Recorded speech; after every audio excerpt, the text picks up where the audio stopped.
Well, good morning again. Last week we kicked off a new series about the power of a story and specifically made up stories. In fact, some of the most powerful stories aren't actually true in the sense that they didn't actually happen, but they resonate deeply because things about them are true. And this is what Jesus did. He told made up stories or parables to make an impact in people's lives. And last week we discovered that the Hebrew word for made-up stories is called Haggadah, and it really means storytelling with a point. And in the Hebrew rabbinical tradition, they would tell all these stories that usually required a decision for the listener. And Jesus told powerful and oftentimes disruptive and disturbing stories that caused people like us to have to decide. Well, last week we looked at a trio of stories that Jesus told: the lost sheep, the lost coin, and the lost son. And the point of the stories was that God and all of us celebrate when lost things are found.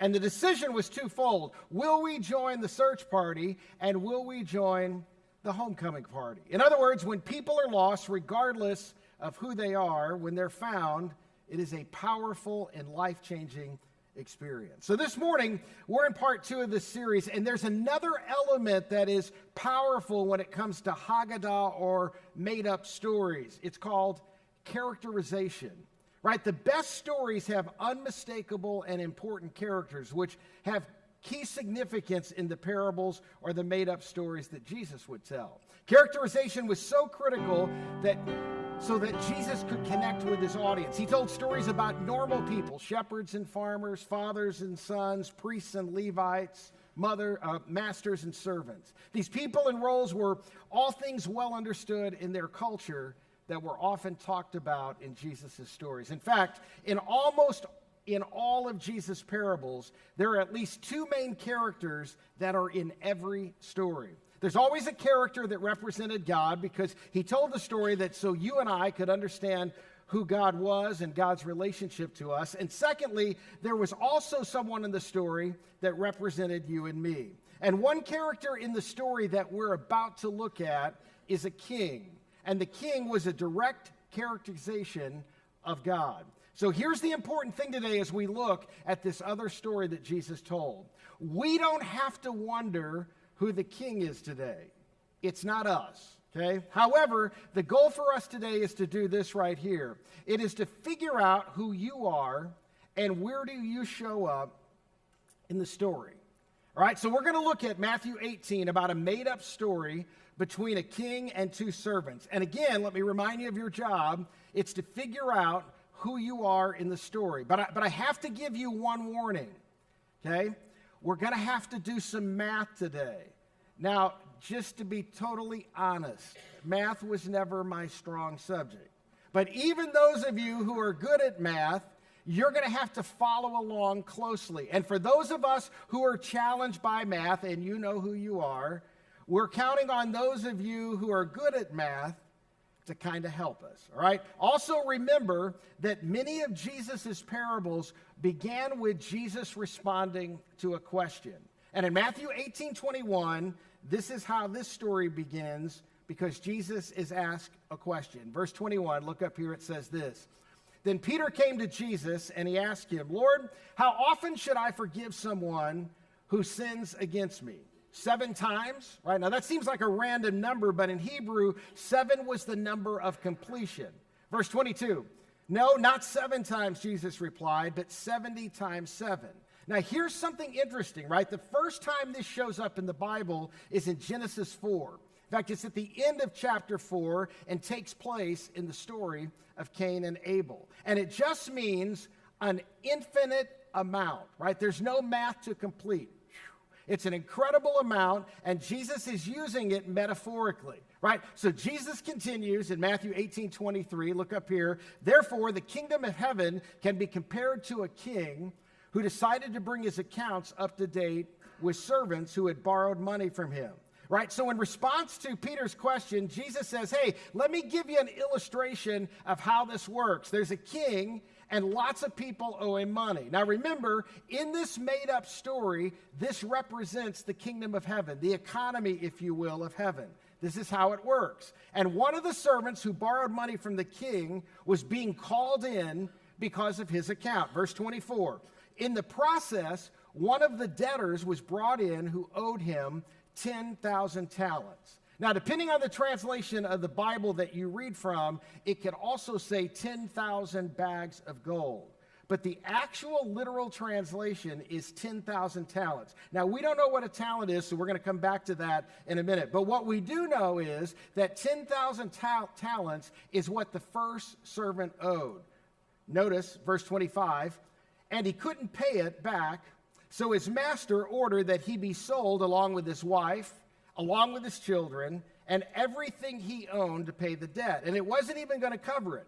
So the king demanded basically that his entire life be liquidated. Verse 26, but the man fell down before his master, and he begged him, please be patient with me, and I will pay it all. Right? So he's pleading with the king, his master, and he's saying, look, don't sell me into slavery, don't sell my family, please just give me some more time. Verse 27, then his master, and I love this part, was filled with, and if you were here last week, it's the same word the father used who was standing on the front porch waiting for his son to come back home. Notice, then his master was filled with compassion for him.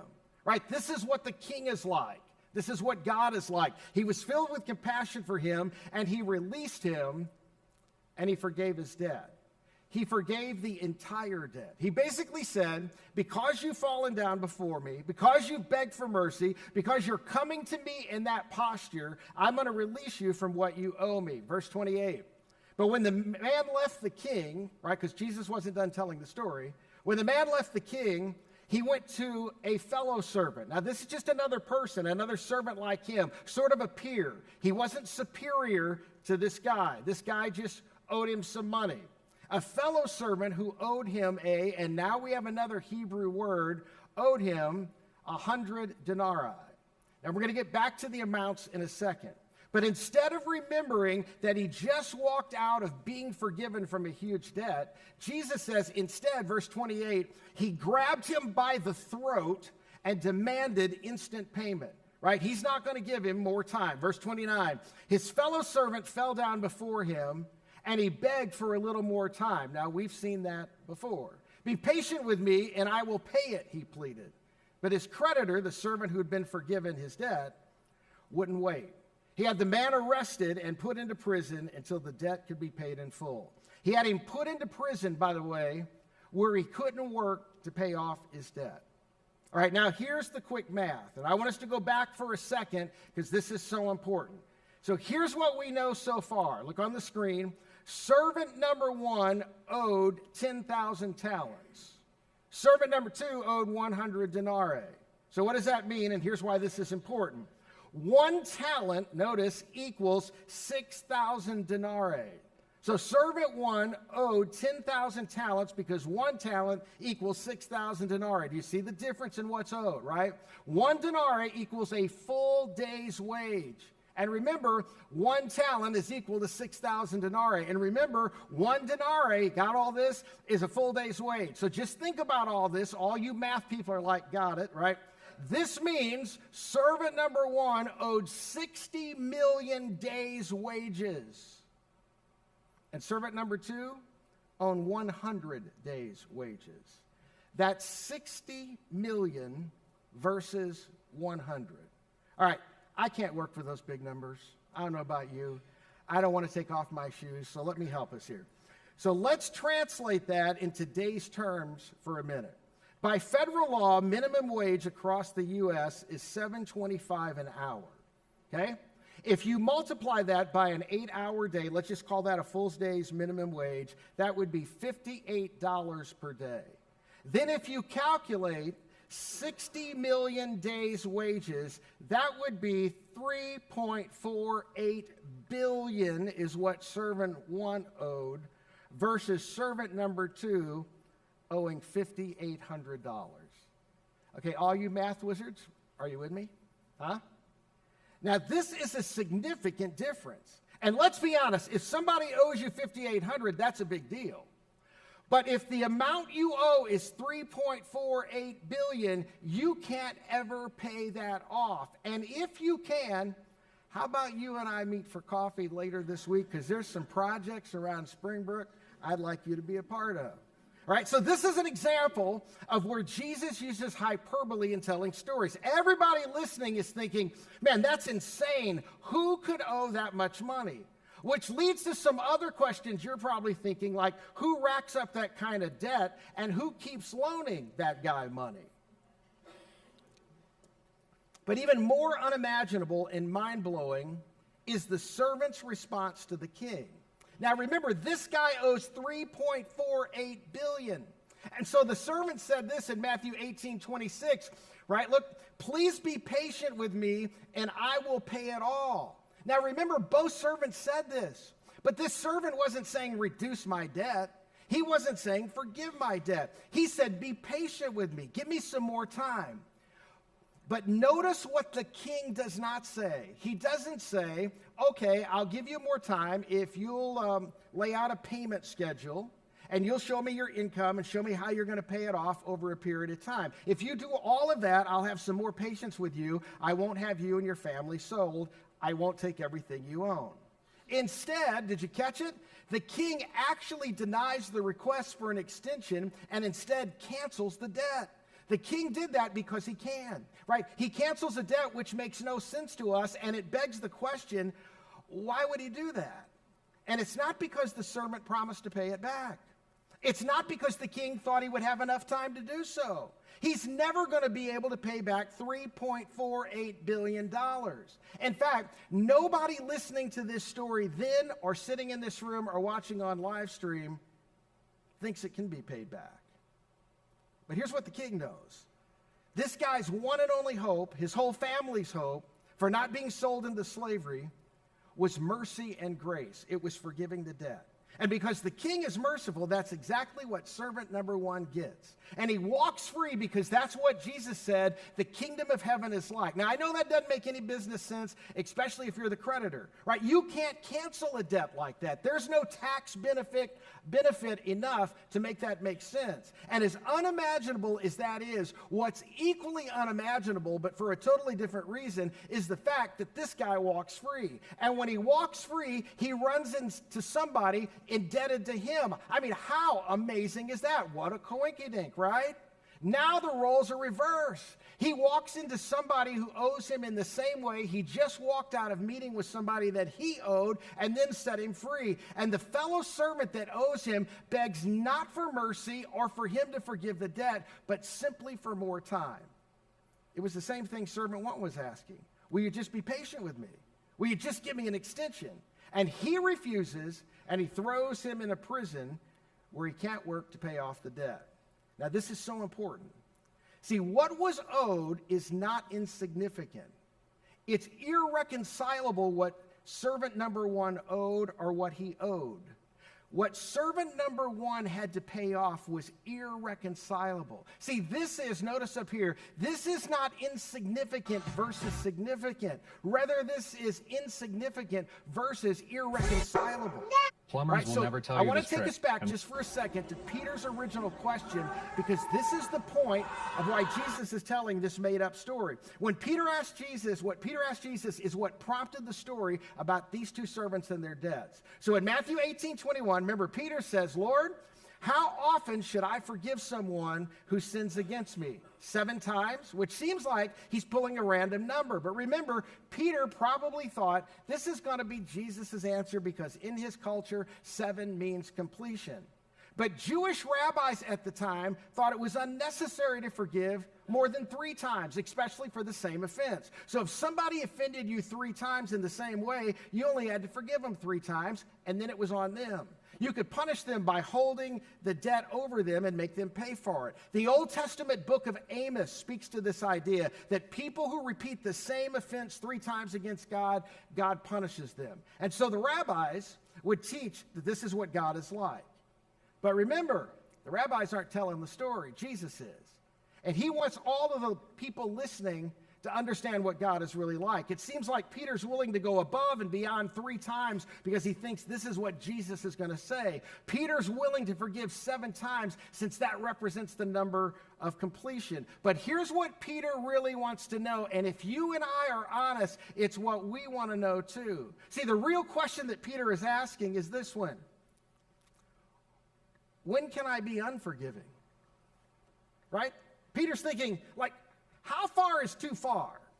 When do I not have to forgive anymore? I mean, I want to fulfill my religious responsibilities. I want to be a good person. I want to be seen as a good person. But there's got to be a limit to this. So how forgiving do I actually have to be?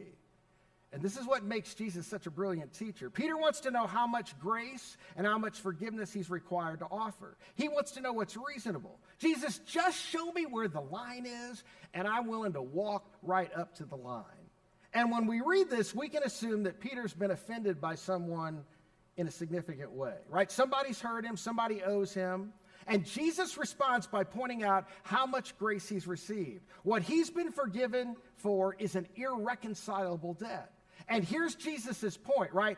Our capacity to forgive flows from recalling of what we've been forgiven. And so the question for you and me is this one: how do you view the debt you've been forgiven? I mean, do you see it correctly? Do you see it clearly? Jesus, the master storyteller and the master teacher, is telling the story using hyperbole, and he wants Peter and us to understand from what we've been forgiven from. Now, here's the thing, and I want you to imagine something. So I thought, well, better than imagine it, how about I show you? Time for a magic trick? Here we go. All right. In this jar, 1 marble. Just 1. You see it, right? 1 marble. That jar represents what Peter might have been owed, or maybe what somebody owes you. Now, I'm not using 1 marble to somehow say that what they owe you or what you owe them is insignificant. And for sure, it's not all that's owed you. But I want to demonstrate the ratio between what Jesus was saying was owed by the second servant versus the first servant. And this is significant because when we think about what people owe us, one of the hardest things about forgiving others is it seems so great because we don't have any context. Right? Because what somebody did to me and what they owe me and how they hurt me and how they offended me, we don't have any context for comparing that to something else. But that's what Jesus is doing. And what Jesus is saying is that there is a significant difference between what is owed to us and the debt paid and canceled for us and the debt someone else owes you. And again, I'm not saying it's insignificant. I just want you to see the ratio. Jesus is trying to help us understand how significant and how vast God's forgiveness, grace, and mercy is for us. And here's the thing. I don't want you to miss this. The debt that was owed in the story, if this jar right here represents what Peter was owed and what you and I are owed because of what somebody did to offend us, notice what we've been forgiven in Jesus' story, look, is 600,000 times greater. That's the ratio between $5,800 and $3.5 billion. 600,000 times. Now, here's the thing, and I don't want you to get lost in all this, but some of us may have been owed something like this and maybe greater. I don't know. But Jesus is reminding us of this. It's not insignificant for sure, but it's not irreconcilable. Right? So here's the question we have to wrestle with. Which servant are you? Right? Are you the servant that owes this? Are you the servant that owes all of that? And we get lost in the story because we don't recognize who we are. Right? And the decision we have to make is, will you forgive just as you have been forgiven? And I get it. This is hard. And like Peter, you've been hurt maybe multiple times. And for some of you, the offense, right, it was significant. Maybe it involved abandonment, painful betrayal, infidelity, or abuse. And what they owe you feels not only unfair, but unforgivable, right? Even the suggestion of forgiveness feels insensitive and offensive to you. And some of you are thinking, Matt, it's not that simple. You don't know my story, and you're right. But here's the harsh truth about forgiveness. The reason forgiveness is so hard is because to forgive somebody else means you have to absorb the cost. See, you're deciding they no longer owe you all of that. And in doing so, you're going to absorb the pain they caused you rather than making them pay for it. And nothing about that is simple. I mean, I get that somebody's hurt you in a significant way. But isn't it true that when it comes to significant offenses, there will never be enough for them to do to make it up?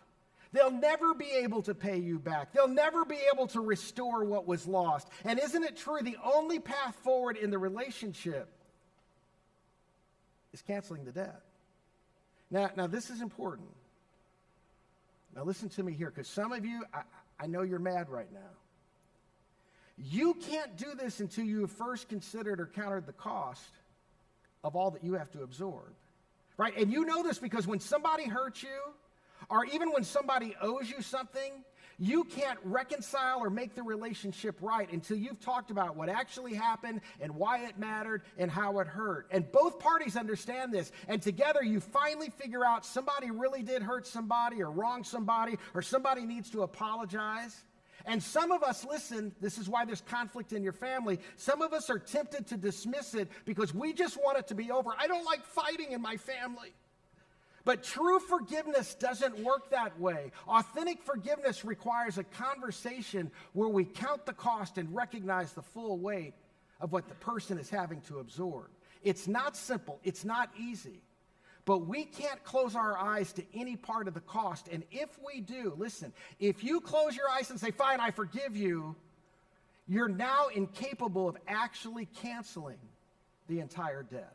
It's like telling somebody who owes you $3.5 billion, yeah, you can pay me $5,800. It's all good. Because we assume that's all you owe me, but that's not the case. So that's what I want to say something.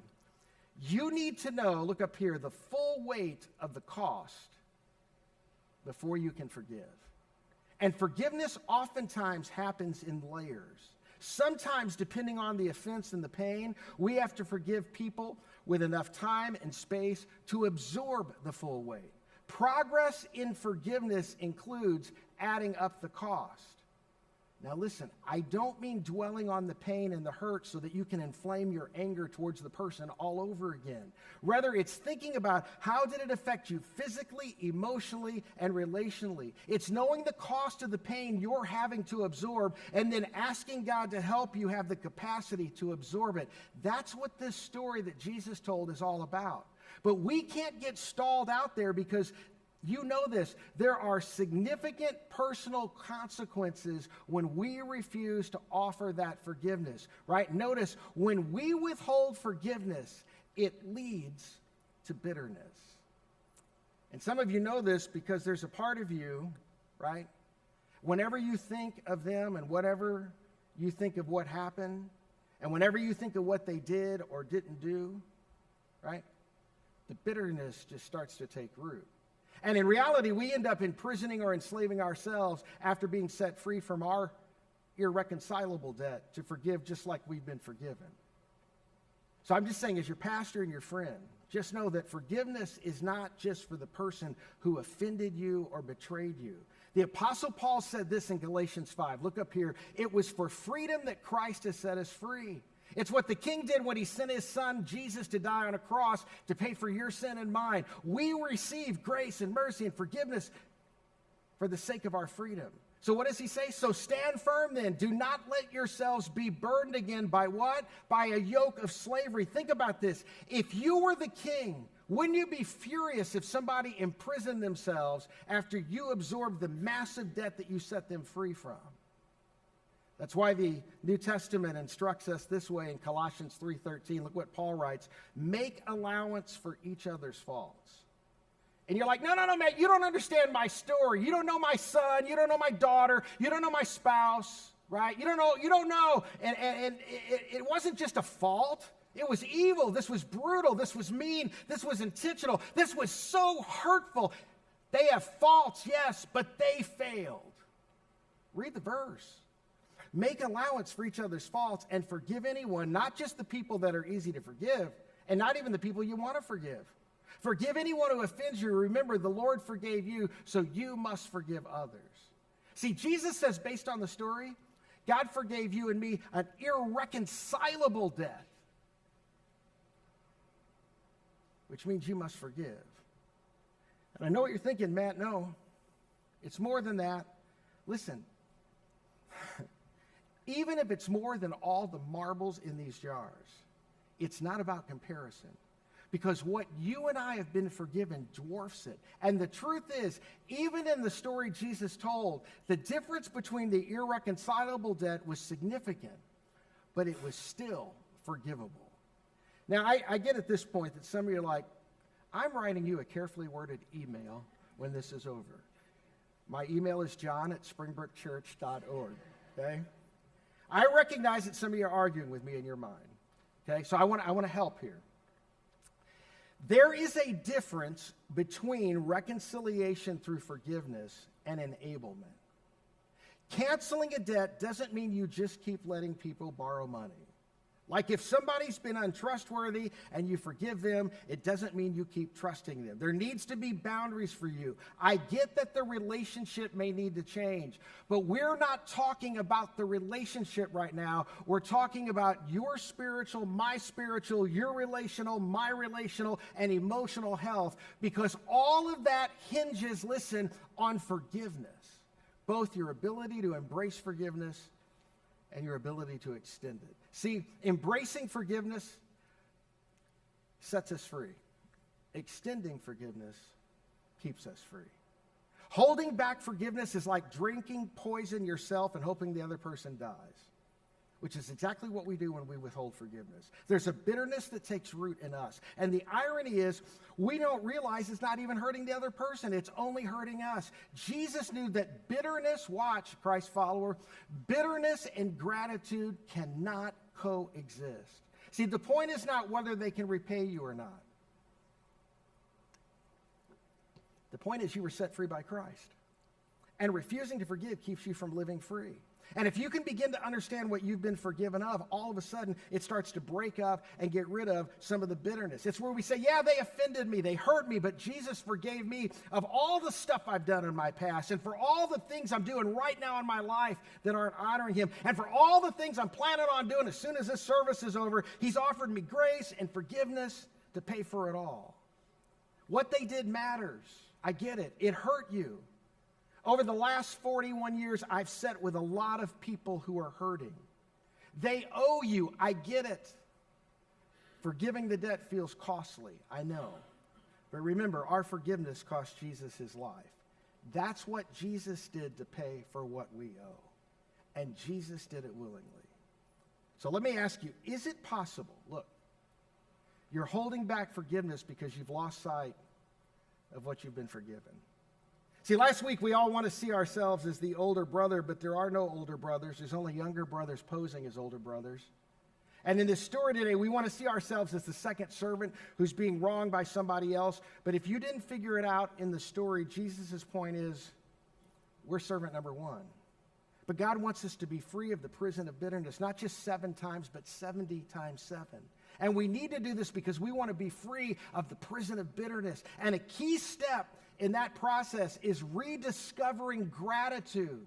You know why we worship here? You know why we clap our hands and stand and sing? You know why? Not because we're stupid and silly and we don't realize there's problems out there. We're gratitude. We have gratitude in our heart because we showed up here today and what we deserved was hell and what we got was Christ. That's the miracle. It's not about all the marbles in the jar. It's not, are they sorry enough for what they've done to you? It's not, listen, are they going to make it up for me quickly enough or pay me back like I want to be paid back? Even if it's just this one little marble. I get it. It feels like we'll never get rid of it. And you won't unless you lean on the power of what God has forgiven you of. So you'll have the capacity to absorb the hurt and the pain that needs to happen. Look at me for a second. I mean this with all sincerity. It can't happen any other way. And if you're here or joining us online and you're not a Christ follower, I just want you to know I'm glad you're here. Here's what I want you to know. This is not just true theologically, it's true psychologically. Because without the grace of somebody else, without an outside source, I get it, there are some hurts that can't be forgiven. Because without the grace and forgiveness of Jesus in your life, some hurts and some offenses will seem impossible to forgive. Humanly speaking, we just don't have a well deep enough to draw from to offer that kind of forgiveness to other people. The point of the parable is there's nothing we can do to reconcile the debt between us and the king. So instead, he chose to forgive it.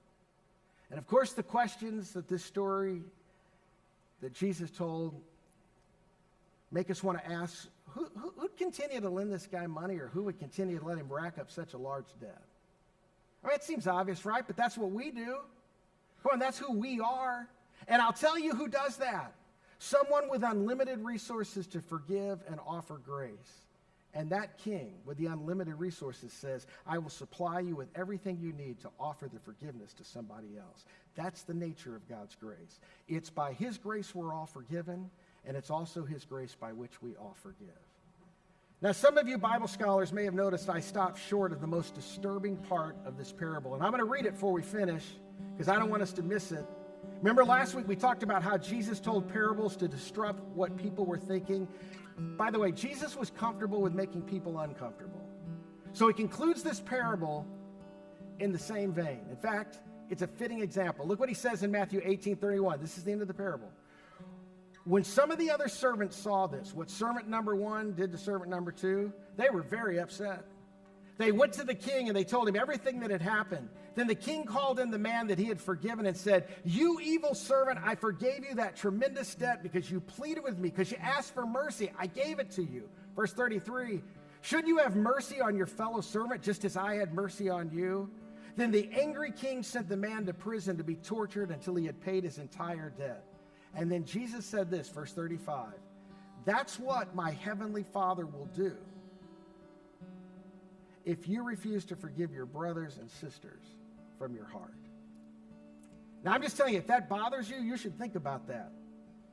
Because that's where Jesus finished the story, mic drop, and walked off.